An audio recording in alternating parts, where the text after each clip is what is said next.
biggest part of all the molecules that can be found in plants, and in which we can say that there are more than 10,000, maybe 12,000 compounds or molecule types that are known that can be found in this non-processed type of vegetarian diet.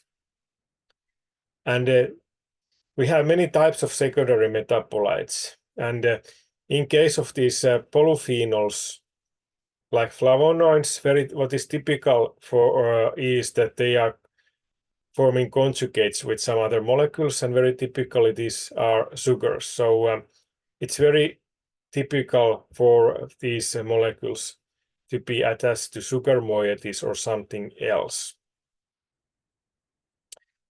Okay, so these secondary metabolites, just some examples of different groups of them are flavonoids.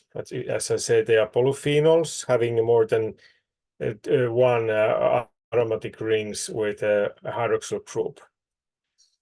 Then the more simple smaller molecules are phenolic acids that only have these one aromatic ring. And actually, I will show some of the pictures of these molecules a bit later. Then we have terpenoids, we have alkaloids, we have isoflavones and lignans as an examples of some important plant secondary metabolites.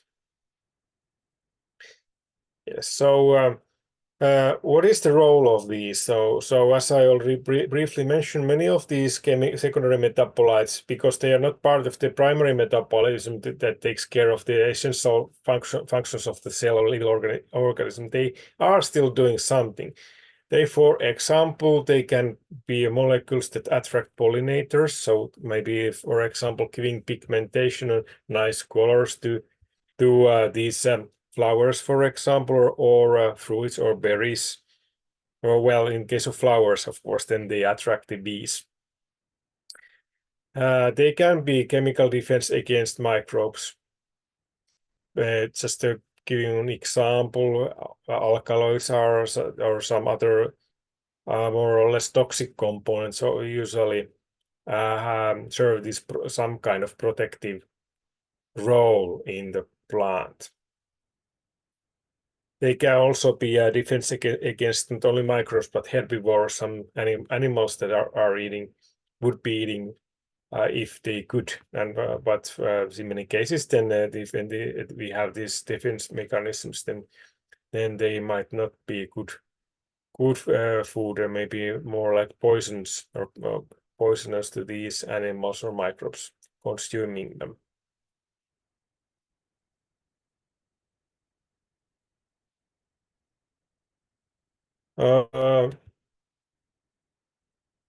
So there are actually many different types of possible health effects for these types of components. Many of them are actively studied, and there are lots of studies going on the different molecule types and different compound types, different phytochemicals, and their possible role in maybe helping in preventing some chronic diseases or so on. And lots of research going on, but it's very, very hard actually to draw very definite conclusions usually based on this kind of nutritional trials on them. Still, there's lots of good work being made, and of course, quite often what is raised up is the possible positive role regarding this. But of course, as you understand, we have dozens of and hundreds and thousands of different molecules in the plants. Of course, not all of them have a role in them as part of this kind of health promotion effects. They are as a secondary metabolites. Usually, they are not these primary nutritional components or vitamins. Usually vitamins are left out because they are considered more like these primary metabolites, because they are essential for organisms for their functioning. So even if some of the vitamins actually chemically and they could be considered as part of these phytochemicals or secondary metabolites, they might not. I give an example: vitamin E. Vitamin E is a vitamin, and it has a vitamin activity, but it's also a phenolic component, and it's that sense it's also a phytochemical, also not typically classified as one. Let's go a bit later more to these possible mechanisms behind possible health effects of phytochemicals. Well, just an example here. Examples of these possible health effects are in case of these different flavonoids, phenolic components, and also lycopene, which is one of the carotenoids. Examples, they might be involved in reducing the risk of cardiovascular diseases as well as certain types of cancer. There are some promising results suggesting this. But it's not simple work. For example, if you think about the cancers, we have many different types of cancers, and there are several different mechanisms behind different cancers. So actually, if we have something that some components in our foods that might be good, maybe in case of one cancer, it doesn't mean that it would have effect on all different types of cancers. Not at all. Now we come actually to some examples of these molecular structures of chosen phytochemicals, and here what are shown are the flavonoids and phenolic acids. So the flavonoids are, as I mentioned, they are polyphenols, and then they all consist of this basic backbone you see here on the top. Basic structure of all the flavonoids is based on these three ring structures, two of which are phenolic. And they have the A, B, C rings here. We have, and then we have these different subtypes of flavonoids you see here. They all have a bit of a difference in their functional groups that are bound to these ring structures. Like here we have the flavonoid, which is one of the very typical type of flavonoid. You see we have this keto group here in the middle ring, and then we have the hydroxyl group. And then of course the hydroxyl group also gives the name to the subclass, the flavonol. The nol is denoting the hydroxyl group in there. Then we have flavones, flavanols, flavanols, and anthocyanidins here. And isoflavone is a bit of a separate. We usually also classify or define isoflavone as one of the flavonoids, but in one sense it's different from any other of these.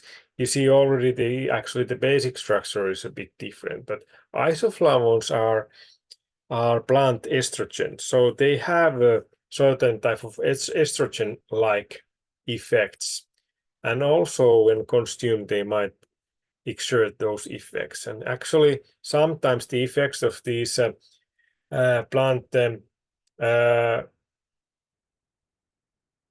estrogen-like plant compounds like isoflavones they are competing with the real estrogen. Sometimes they are working with affecting the same receptors, and sometimes they are adding up, working like they are the mechanism is kind of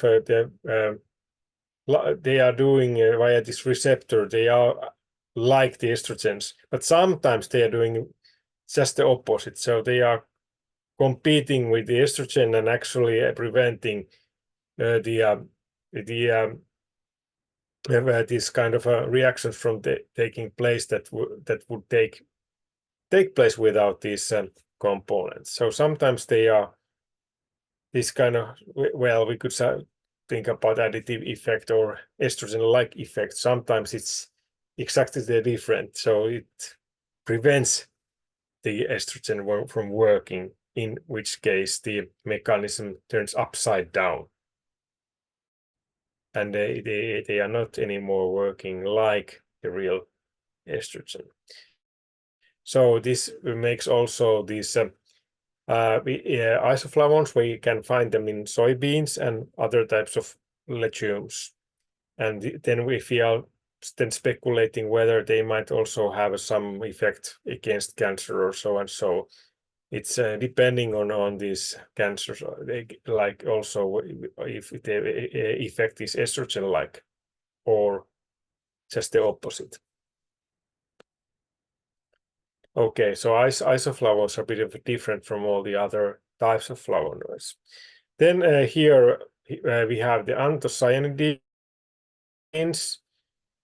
What is then? The anthocyanins are based of the anthocyanin colors. Anthocyanin here actually, you can also call it anthocyan color.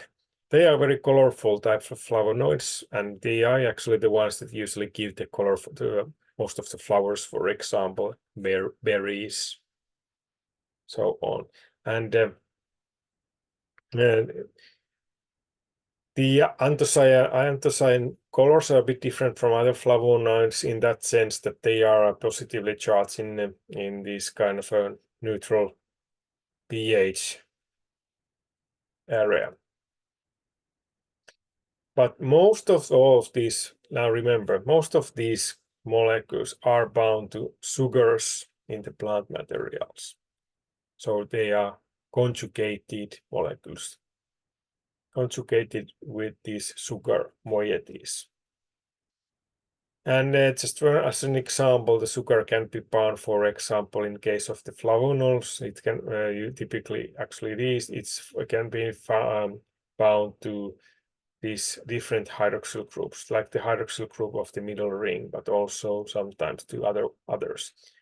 They have not been marked, but in case of quercetin, for example, they have these hydroxyl groups also in these rings here.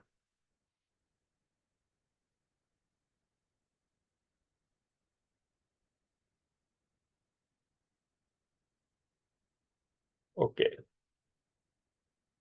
Then examples of the phenolic acids, which are more simple type of molecule and even smaller. And these we have two major categories of phenolic acids. First group is this kind of phenolic acids that are benzoic acid derivatives, and then the other group is cinnamic acid derivatives. Cinnamic acid and its derivatives, and see the examples here.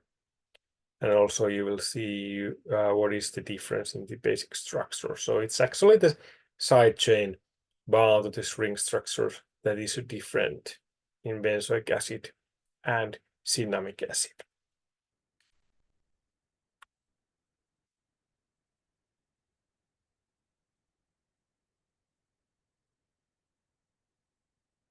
And in addition to these isoflavones, I also mentioned as example phytoestrogen.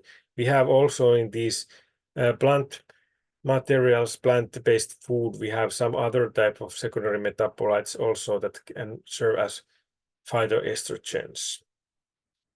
Some of them look a bit like these real estrogen, like here in case of the isoflavones and cumestan type of phytoestrogen compounds. They look a bit like this estradiol, which is the real estrogens, for example, in human beings. This is the and so it has a sort of a resemblance in at the molecular level to these, but in some cases they are not so much. They don't look that much like, but still they are phytoestrogens like this molecule here, secoisolarresinol, and also from the lignans of the plant, this kind of plant materials what is released in intestine from these larger molecules are these active molecules called enterodiol and enterolactone, which are considered as phytoestrogens as well.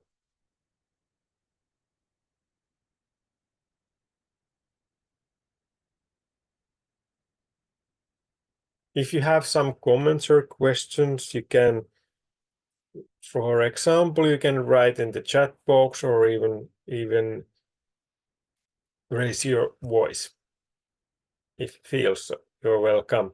Welcome to comment.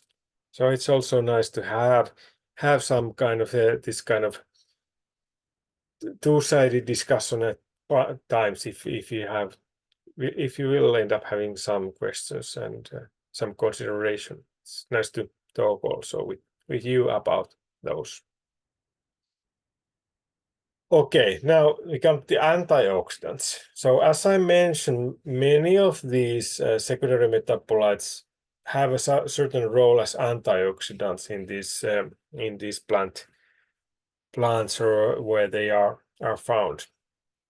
And what they do, if they are such, they slow down the oxidation processes. And of course, this is now what they are doing in the material itself in certain, like, let's say, some plants, some berries, some fruit, whatever the food is, the plant-based food where the antioxidants are. They have a biological role in that tissue. You have with the antioxidativity. And they prevent these oxidative processes from proceeding too far. But now what is interesting is that sometimes these antioxidative compounds might also have they have the similar role even after consumption. And yes, let's say as an example, vitamin C, vitamin E after consumption in the body also they have this antioxidative role in there. But it's good to remember that even though many of these different phytochemicals are potential antioxidants, in the human, after consumption, the possible health effects are more probably usually explained also by and even more probable than the antioxidativity. They might exert some other types of mechanisms.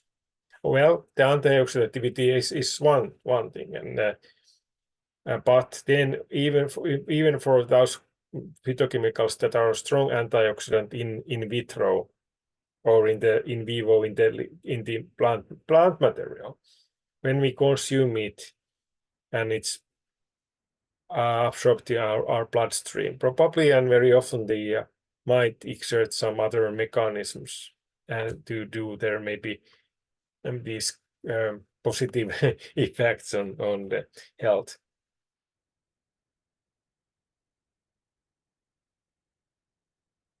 Okay, but anyways, this if you have antioxidant components in the foods, of course there are something that you typically reduce the antioxidant activity, and one typical example on that is metal ions, and metals need to be chelated. And now, if we consider these type of antioxidative mechanisms, first of all, one of the mechanisms is the prevention of initiation, so starting of the oxidation reaction. So how do we then prevent this oxidation from taking place? We can inactivate metals. We can reduce hydrogen peroxide, for example. That's the prevention of the initiation. So this prevention of these initiators from doing their job. But then a very important mechanism is also maybe even more typical for that mechanism is the prevention of propagation. So this has to do with termination of chain reaction. So oxidative reaction is a chain reaction where we have usually these free radicals. And one thing leads to another, and there's constant change, constant oxidation and growing of this oxidation, and that's the propagation. So examples these type of antioxidants that prevent the propagation are alpha tocopherol and also other phenolic antioxidants, also ascorbic acid. And what these antioxidants do there is that they react with the radicals, these reactive radicals, and give birth to more stable types of reaction products.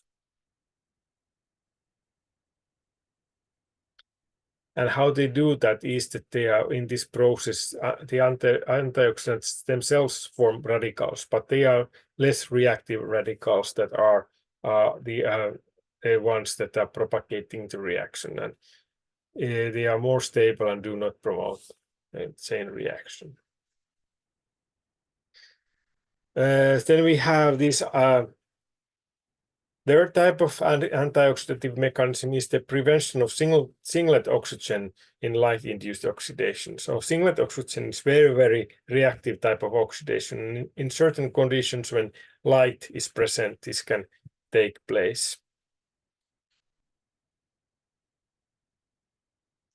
Well, we need to have the suppressors of singlet oxygen, and there are different antioxidants that are doing that. For example, tocopherols.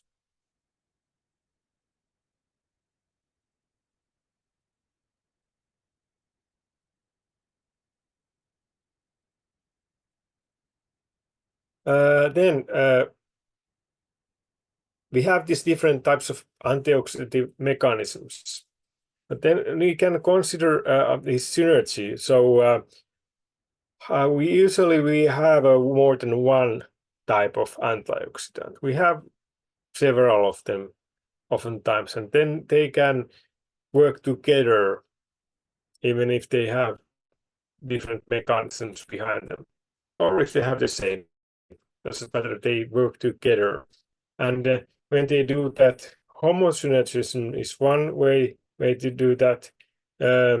So then we have two antioxidants which have the same basic mechanism of action.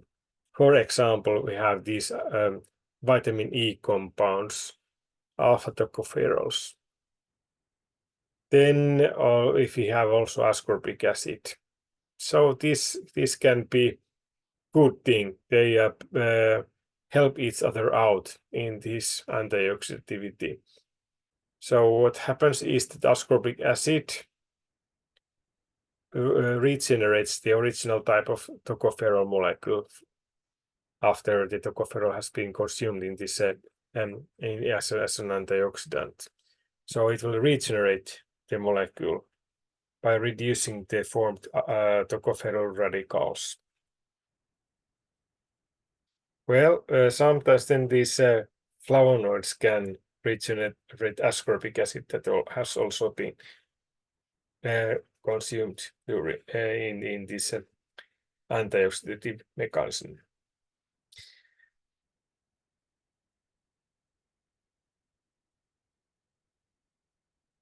So heterosynergism is such a form of cooperation of different antioxidants, where two antioxidants have, or two or more, they have different mechanisms of action. An example of these is if you have a metal inactivator like citric acid or ascorbic acid and a chain reaction terminating antioxidant in the system, if you have them. Okay, then the third example of this synergism is that the case where the same antioxidant has many mechanisms of action. So just an example, flavonoids can terminate chain reactions. They can also activate metals by forming complexes and inhibit also the enzymatic radical formation.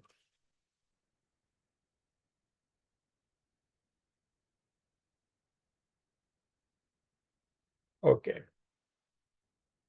So nuts, fruits, vegetables, coffee, tea, cocoa, so many different types of plant-based foods that have a number of these kind of natural phenolic compounds in them, and they can exert high antioxidant activity in vitro. Well, these antioxidant compounds are also likely to possess this kind of biological activity, maybe antioxidant activity also in gastrointestinal tract. And there they have the role in termination of radical reactions, chelation of metals. So chelation of metal is preventing the metals from doing their unwanted job in the system. Yeah, so these kind of antioxidative molecules have and can retain their antioxidativity when they move from the mouth towards the gut. And these compounds are also found in colon bound to fiber sometimes, so not all of them are absorbed. But then again, also they might still play some role, food role, antioxidant role in colon as well. So flavonoids are usually glucosylated, so that means that they have these sugar groups attached to them. And what then happens in the body is that the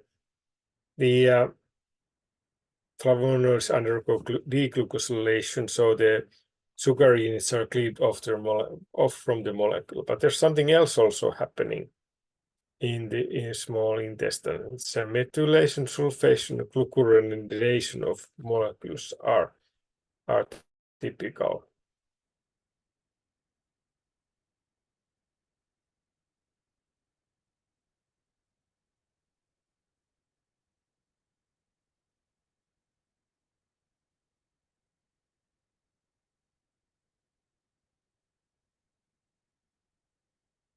Just a moment.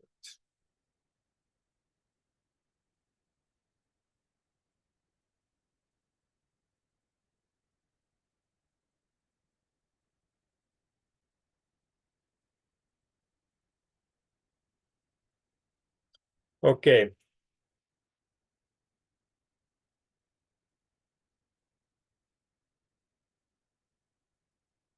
So one point here is that about the antioxidativity is that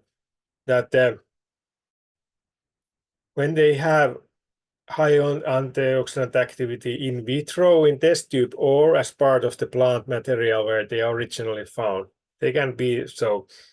But then something might happen then, even if they retain the antioxidativity on their way to be absorbed. Quite often something happens after the absorption or during the absorption is this kind of reactions where we lose the sugar unit, but something else comes there instead. So this kind of methylation, sulfation, and glucuronidation are typical steps there. Yeah, especially if you talk about the flavonoid types of polyphenols. And antioxidativity is likely to decrease there. And then there are some other mechanisms probably play a role there.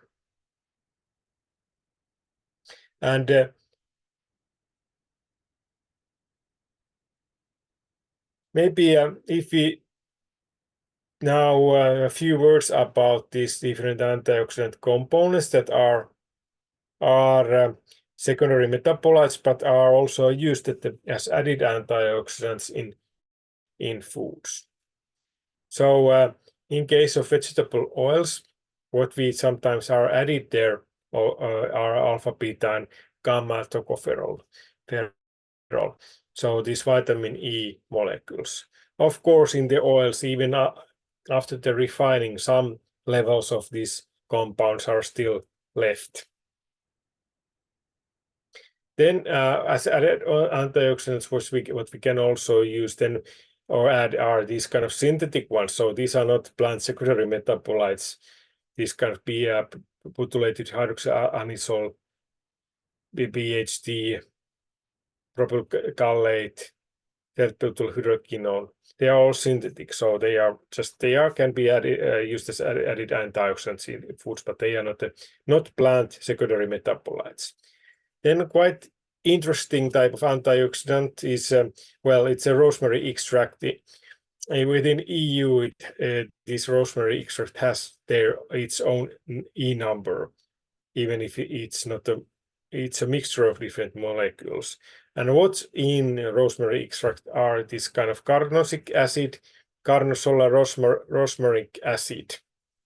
They are the major antioxidant, or the molecules that are found in the rosemary extract. And they are actually such types of molecules when they are in the rosemary extract that they can remain active in high temperature. So it's not self-evident that is so, because quite many of these molecule types, secondary metabolites, antioxidants, they are heat labeled, so they might not be active anymore as a result of heating processes. But these are more standing these heating more, so they are more probable to be still active even after heating oils. So tocopherols, so these vitamin E compounds, they are the most efficient terminators of chain reactions. So they are efficient types of antioxidants. But sometimes I think it's the same also with other types of molecules in high concentrations, or in some if untypical maybe situations, they can also be suddenly turn into pro-oxidants. So it's not always that simple. Yeah. So I can give an example. Of course, it's not a tocopherol, but beta-carotene. Beta-carotene, as you might know, they are considered antioxidants as well. So beta-carotenes are these kind of components that give birth also to vitamin A molecules enclosed in the middle. But carotenes are typically serving some antioxidant function and exerting antioxidativity, and the beta-carotene also. But there was a trial many years ago that they were giving smokers, men smoking tobacco, they were giving these capsules of beta-carotene with quite high contents of beta-carotene, and they were expecting these capsules to help out, because actually, as you might understand, the smoking is also it's lots of oxidativity going on as part of that when you have the smoke going in. And they were hoping that these beta-carotenes will prevent and help these smokers, and because they would be serving as an antioxidant. But actually, what happened that they needed to cancel that study, because it seemed that this addition of this giving a higher concentrations of beta-carotene in the capsule form actually were doing more harm than benefit. And so they never finished the study. So it's not always that simple, but in principle, in normal conditions, often many of these antioxidants are, as the name say, antioxidants, and functioning as such, but not always. Well, tocopherols and of different types of tocopherols have different type of antioxidant activity, and actually it's a bit of different than vitamin activity in the body, because of course tocopherols, how they act there is that simple. And actually the reason why beta-carotene has the highest vitamin activity is probably that it's the only form of these tocopherols that is efficiently carried away from from the liver to other parts of the body. So it's the most efficiently transported type of vitamin E component, and that's also it's having the highest vitamin activity.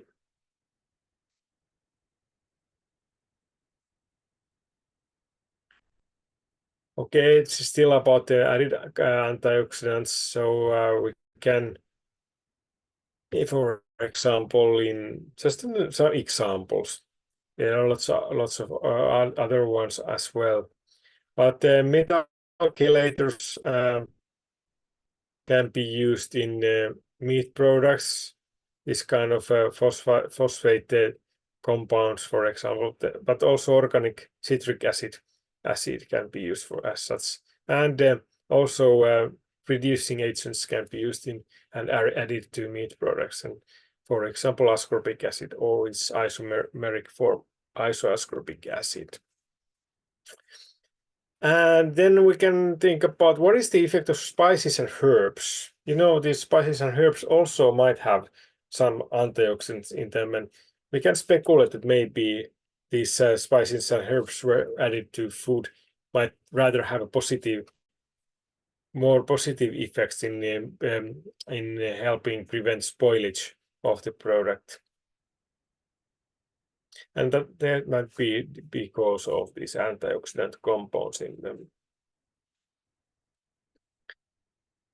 Here I have just some links about the authorized antioxidants in Europe, and actually the first one here is the EC, the European Union regulation of these different. Let's check. It has to do with the food additives.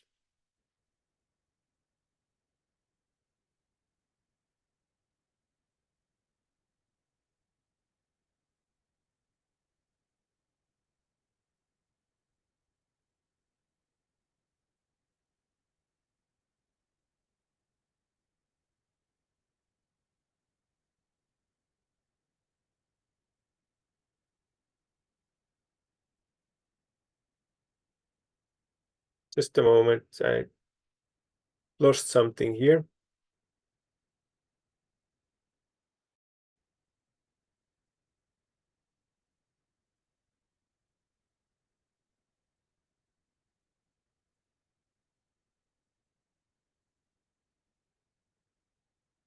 Okay, now I can open it.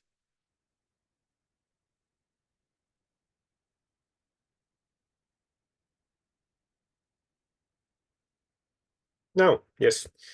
So just to open these kind of EU regulations, they look a bit, they're quite complicated and they are not that easy to read usually. If you just define the regulation itself, it usually even doesn't have that much of contents by itself, because the regulations are giving the basic text, but they usually there are lots of appendices or amendments to these regulations that really are the ones that contain the real information of the regulation.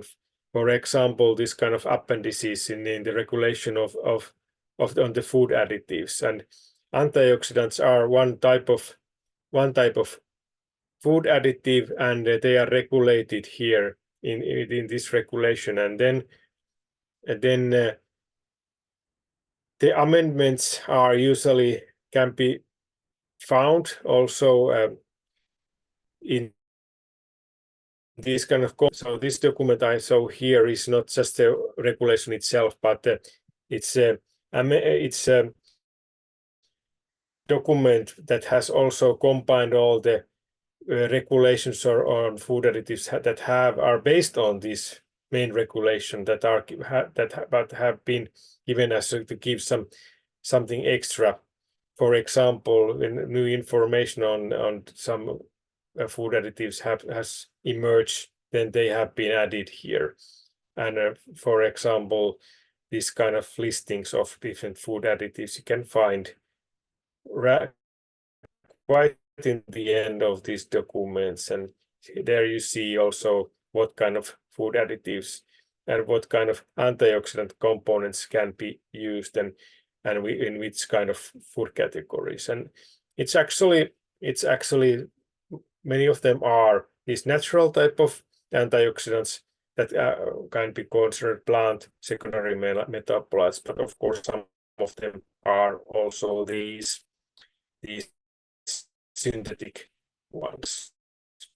Then I have some other website here. This is actually just such example that it's much more easy to read when if you just wanna find some information on different types of food. At example, now these antioxidants. You also see the E numbers here, which are used within the European Union and some other countries as well to describe certain types of additives. There have been some changes because Great Britain or United Kingdom is not anymore a part of European Union, so you might know about that.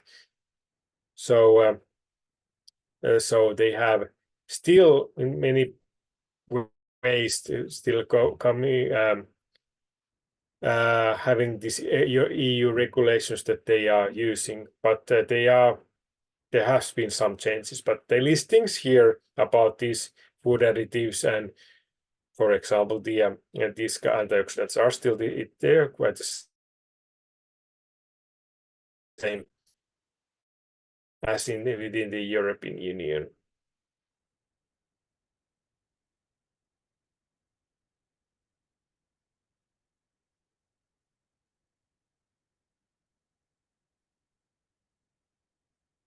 Consider this stability or lability of these phytochemicals in the diet. So we can also think about how does the heating process or cooking affect these molecules, and that's of course something people are interested. Some people are lots in the raw foods, thinking about that only the raw foods are healthy because cooking destroys everything. So of course it's not that black and white.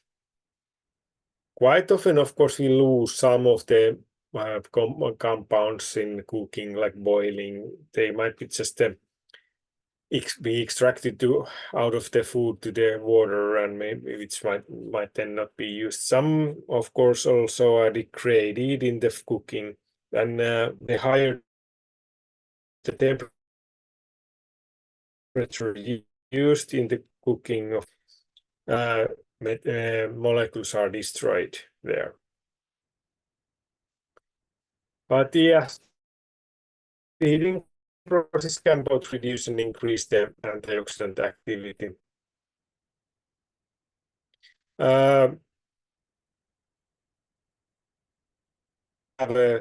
This kind of increase in antioxidant activity might be sometimes in this Maillard reaction. Maybe you are familiar with them. So Maillard reaction is this kind of non-enzymatic browning, and here, as a result of this, is not just actually one reaction, but series of reactions, giving birth to many different types of molecules, and they often increase the antioxidant activity. There are some components being given birth by these reactions that can increase the antioxidativity. And this Maillard reaction takes place in higher temperatures typically during this heat processing. Addition of phospholipids may also enhance oxidative stability, because these phospholipids chelate metals. Also, they can participate these above mentioned browning reactions, and there can be increased interaction also between phenolic compounds and lipid substrates in there in emulsions.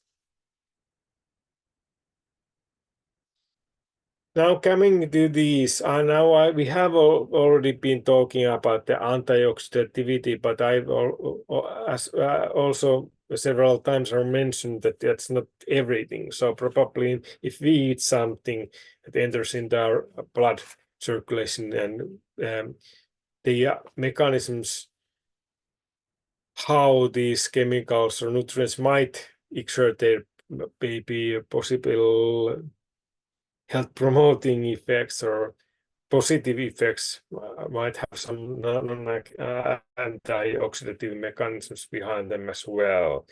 So flavonoids and other the phenolic compounds listed there, there are some mechanisms. And vitamin E is there separately, although actually it's also one type of phenolic compound.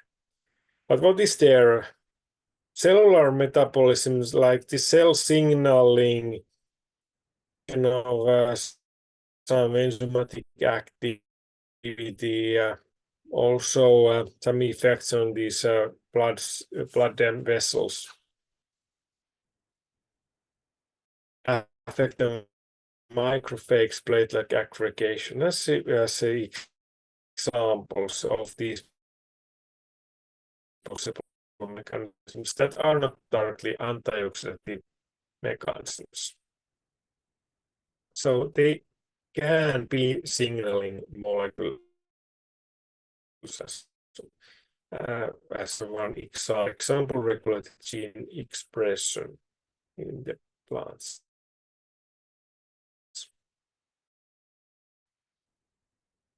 And in the human beings as eat, and they might exert this kind of effect, population of gene expressions in such a manner that it can be potentially helping prevent atherosclerosis and some types of cancers. Okay, so it's usually very hard to really prove for individual compounds these effects, but generally you could think of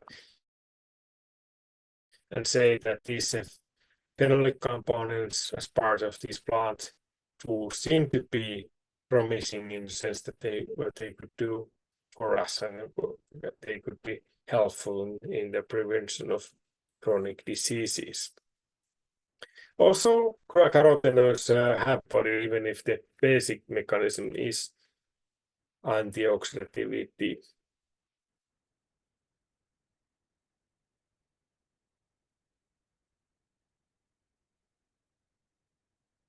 Okay, actually one picture I have here is now an example if we consume flavonoids or some bigger molecules even that are consisting of the single flavonoids, like oligomeric type of molecules, which are, for example, proanthocyanidins are an example of oligomeric type of flavonoids. Okay, be it just a simple flavonoids or these oligomeric forms, they are as flavonoids, single flavonoids. And what's happening there that is that in the middle part of the small intestine, which is jejunum, and then the last part, which is the ileum, there's this kind of conjugation. Yes, first of all, the sugar units are cleaved off, the sugars that are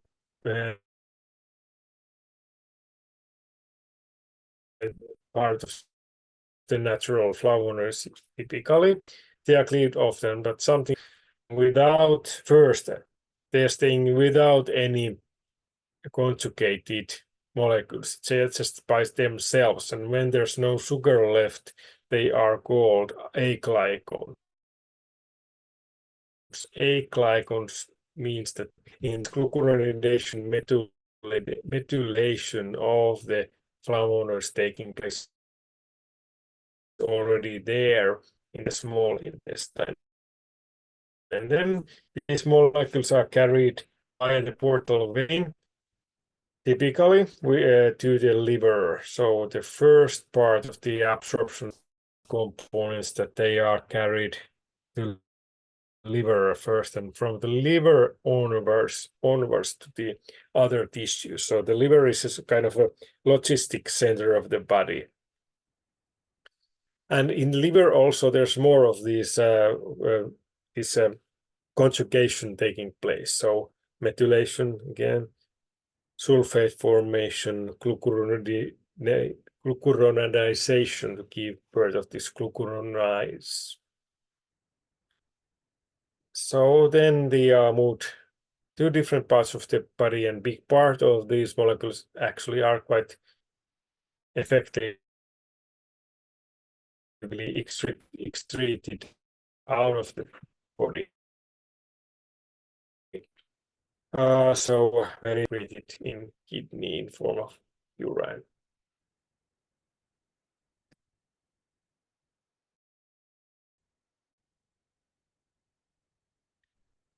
Okay, so it's complicated. It's all complicated. So also it's just the truth is that sometimes in the marketing, and let's say in the internet, when you have these peculiar, interesting molecules, they might sell you some capsules. They are very often telling that this is very good, effective antioxidant, and it's doing that for you, the antioxidativity. As you might, based on your previous knowledge and based on what I've been talking here, it's not always that simple. And something that is a good antioxidant in vitro might not be working that much of an antioxidant in human body anymore. Those are complicated synergies, and very often in single like this kind of intervention studies, quite high doses of single compounds have been used. So it's always then a bit difficult to extrapolate these results to real life, where maybe the doses are not that high. Okay, then we have these different types of methods for in vitro antioxidant capacity, and I guess many of you are familiar with these, and this is always something you report when you study some. It's not only the pure antioxidants, but for example, if we have some food component or food itself that might be full of different antioxidants, then we can also measure the antioxidant capacity by different techniques. First of all, these are examples, these methods that are based on hydrogen atom transfers. So what they are doing is that they measure this kind of capability of these molecules of doing that antioxidativity based on the hydrogen atom transfer. And typical examples of these are maybe the most known is the ORAC, or oxygen radical absorbance capacity. Then we have these antioxidant capacity measurements that are based on electron transfer, so a bit different mechanisms. And maybe the most known examples here are this DPPH, but also falling Kikalter method again is considered such.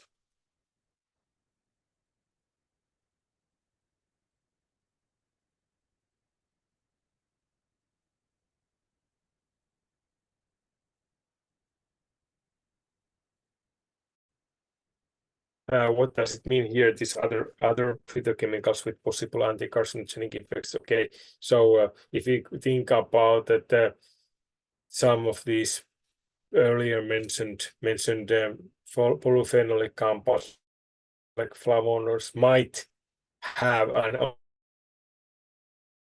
the isoflavones might have cancers, but there are also these other molecules here that are quite interesting and are actively being studied, like curcumin, which is also antioxidant.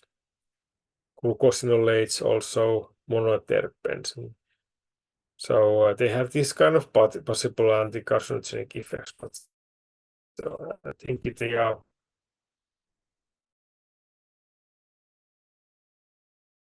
4 years and still they are being studied and actively studied actually.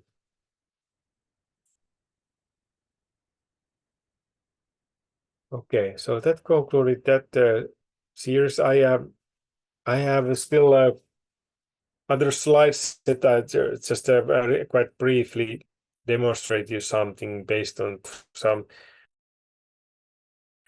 components that might not be that health promoting, maybe a bit at times, vice versa, of plant metabolites. But before we are proceeding with that for a few minutes, please just go ahead and ask or comment, or even when I'm continuing, can ask or comment and write something in the chat box if you feel so.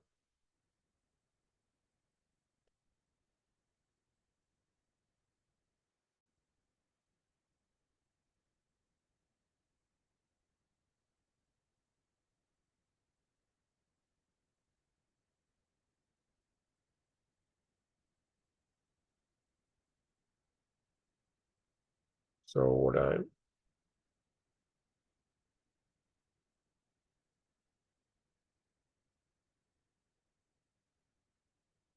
just a moment, I will open up this PDF. Okay, so yeah, so I just want to present something, some components that are giving bitterness to foods. So these are more like mostly considered as something unwanted, maybe anti-nutrients, but some of these molecules here also have some are interesting in a sense that when they are using in pure form and as in some extracts, they might also be used even as due to their medicinal effects, or at least they are being studied on their potential usability. So, but quite often these kind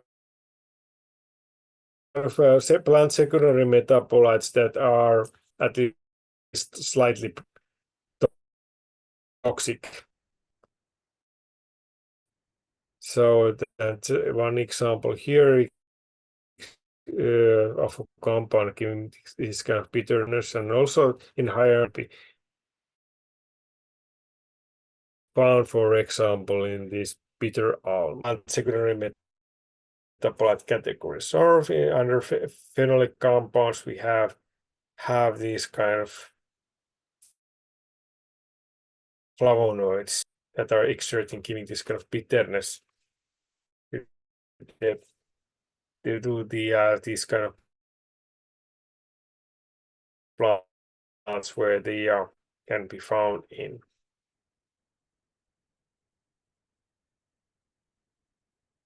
Example here is the alkaloid type of compounds. And alkaloids they are a diverse group of secondary metabolites. They contain nitrogen, and from the Peruvian like alkaloids are something you have a quite high content in this kind of tarvilupine, this Andean lupine. Of course, certain types of alcohols, there are several subtypes of them. But in the case of lupine, there what they contain is these quinolicidine alkaloids. I'm not going that much into the details of this all, but just to show some examples and give you idea. So there are different structural types of alkaloids. Right on the right hand side, you have some molecular structures of these bitter compounds or alkaloids.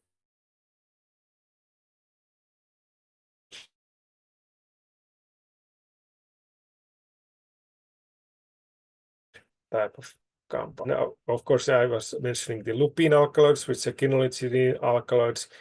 Glucoalkaloids can be found in these in different plants belonging to this family of solanaceous plants. And for example, potatoes, if you keep them on sunshine for a long time, they might turn a bit green, and actually that's a sign that they have been accumulating glucoalkaloids, which is not a good thing. They are toxic to insects and mammals, and they also display this antifungal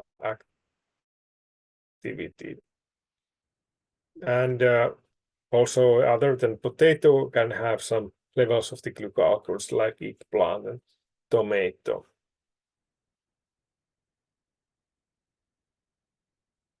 Yes, so this slide set goes to quite many of the details, so I'm not going in that direction that much here now.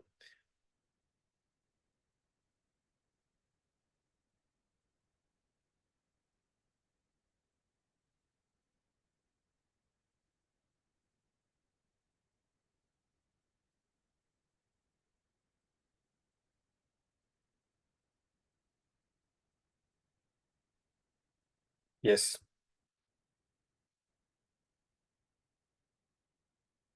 This is maybe some content that is good that you can find out yourself and read through. It's not meaningful that I go to all the details here. I will be distributing also this slide set to you at some point. I will collect your email addresses. Maybe I get your email addresses. It's also to those. I can also send you later on the links to how you can download these recordings of the lecture. In addition, that I can also send you the PowerPoint presentations there. And so it's quite interesting, very in detail contents of these alkaloids.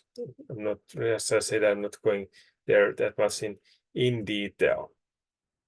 Just if we jump from these glucoalkaloids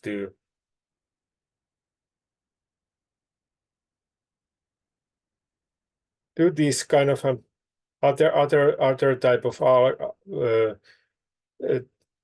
bitter compounds, or they are also one example would be these saponins that can be found in quinoa, and which is also something you mostly want to get rid of when you are preparing the quinoa for use it as a food material. So you probably most of you have been consuming using some quinoa in cooking as well, and the saponin is the molecule type there to give the bitterness.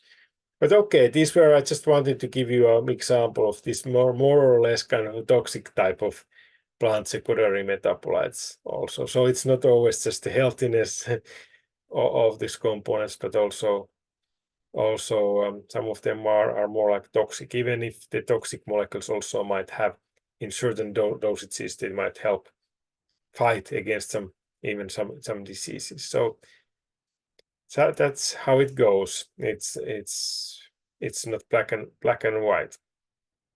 And hopefully you have also, this is something I want to encourage you to, when you are reading yourself any articles, like even in the newspapers, they might be sometimes bringing up these new studies, and so then you can be the ones to, when you are talking with your relatives, when they are asking you as the experts, if they are not the experts but you are, they are most probably they'll ask you questions on this. What's your opinion? So of course, sometimes we are a bit boring maybe as researchers. We are not, because we understand that it's quite difficult to study these things, and also to give very sharp black and white claims. It's not that easy, because these are different sides to these always, or at least typically. So if something is healthy, it might not be healthy in all situations. And if something is toxic, you still might can find some uses for those kinds of molecules also when they are not working as toxins, but positive components in terms of their health effects. So yes, so do you have any other comments? Any comments or questions regarding this? This is just something I wanted to talk about. One lecture about the plant secondary metabolites is not much.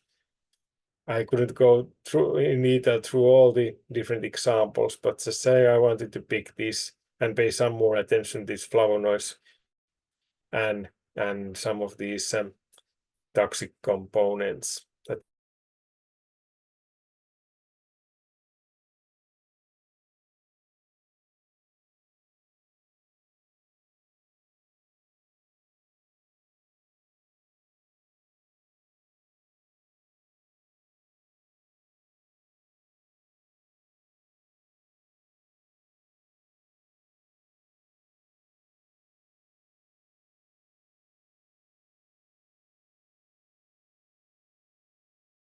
topic in there will be related to mass spectrometry. So something very different. So it's going to be analytics based lecture then.